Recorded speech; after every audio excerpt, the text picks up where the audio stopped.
Good morning, my dear students.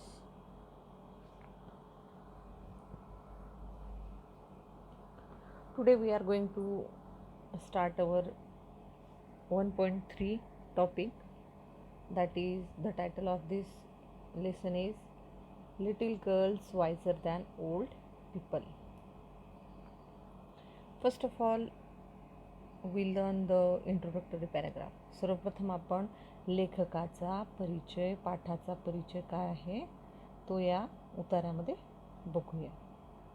Okay, put your fingers on each line.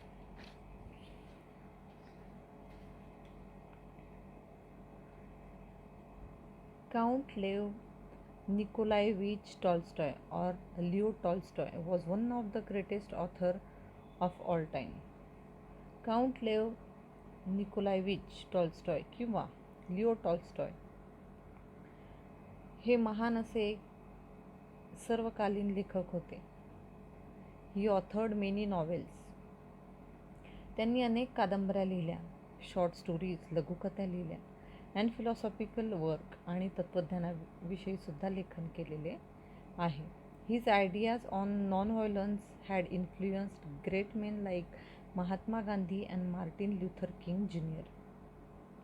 Mahatma Gandhi व Martin Luther king junior यांसारख्या महान व्यक्तींवर Tolstoy यांच्या अहिंसेच्या कल्पनांचा प्रभाव होता.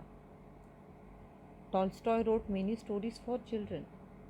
टॉल्स्टॉय यांनी अनेक अशा कथा मुलांसाठी लिहिलेल्या होत्या. This is one of them. त्यापैकीच ही एक स्टोरी आहे. That is little girls wiser than old people.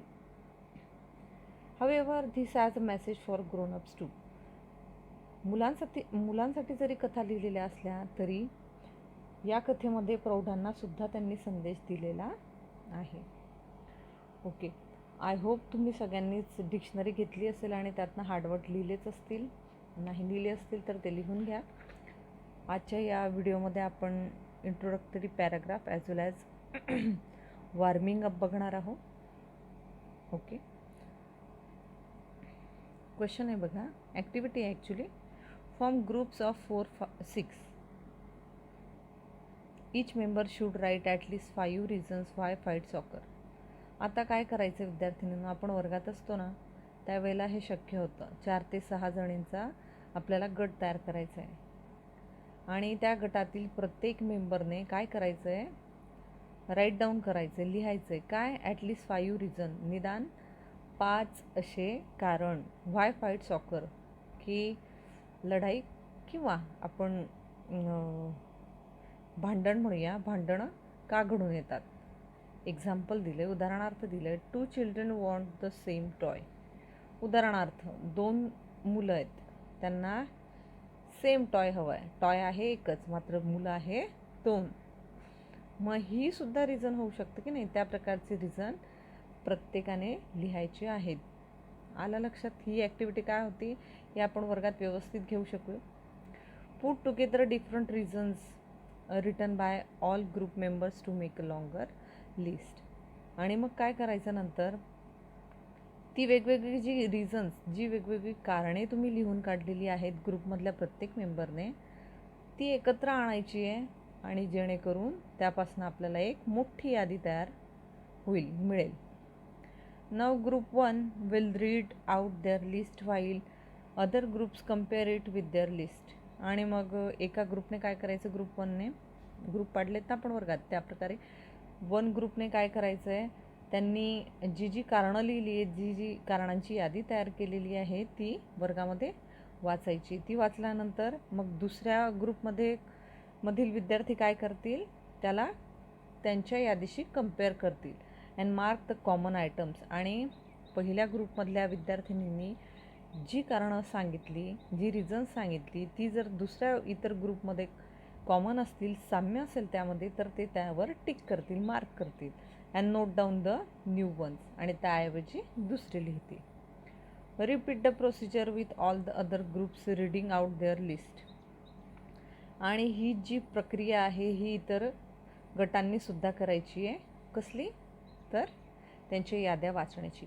Now you will have a fairly long list of reason. आणि आता तुमच्याकडे अतिशय लांबलचक अशी छान कारणांची यादी तयार झालेली असेल. ओके, ही ॲक्टिव्हिटी क्लासमधली आहे. Fine. Classify the reasons into trivial and serious ones using the table below. आता या सूचनेचा अर्थ काय विद्यार्थिनींनो? वरील सूचनांप्रमाणे तुम्ही तयार केलेल्या ज्या याद्या असतील त्या याद्यांमधील ट्रिवियल म्हणजे क्षुल्लक, सिरियस म्हणजे गंभीर, क्षुल्लक आणि गंभीर स्वरूपाची जी कारणे आहे या कारणांचं वर्गीकरण पुढील तक्त्यात तुम्हाला करायचं आहे. दिसतोय तक्ता? 3 कॉलम्स आहेत. Reasons, trivial and serious. Reasons लिहायचे तिथे. मग ती भांडण क्षुल्लक होती की गंभीर होती याचं डिस्ट्रीब्युशन तुम्हाला या कॉलममध्ये लिहायचं आहे. आली मग लक्षात? ही ॲक्टिव्हिटी लक्षात आली? Now students, we are going to start our story little girls wiser than old people.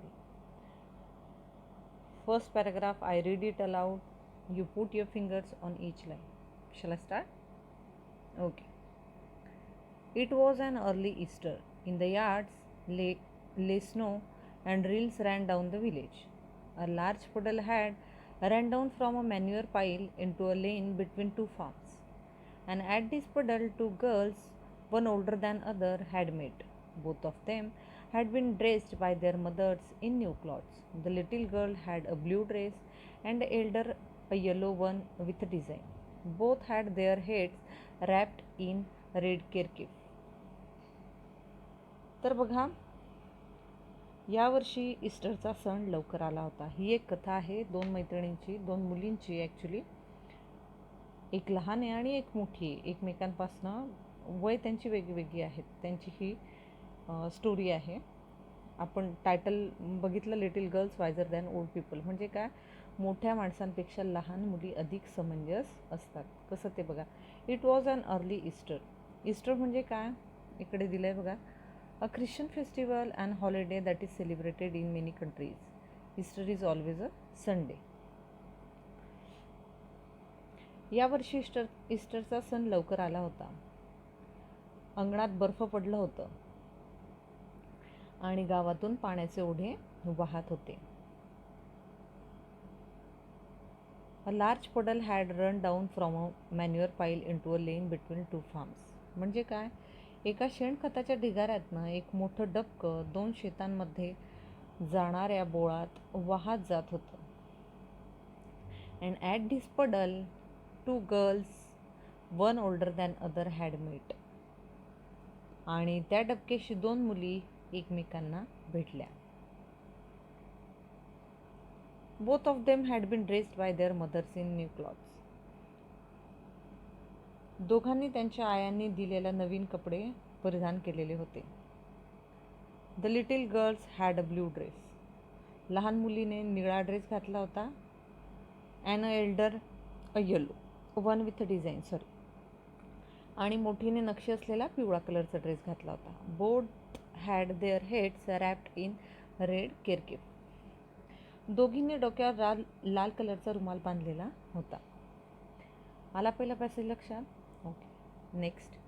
After prayers in the church, the 2 girls went to the puddle, where they showed their new garments to each other and began to play.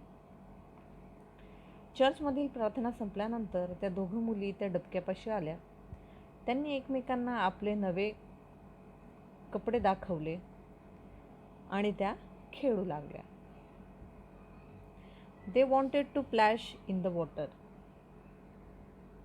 त्यांना त्या पाण्यात डुबकायचं होतं. म्हणजे काय? पायाने पाणी थपथप करून उडवायचं होतं. The little girl started to go into the puddle with her shoes on, but the older girl said to her.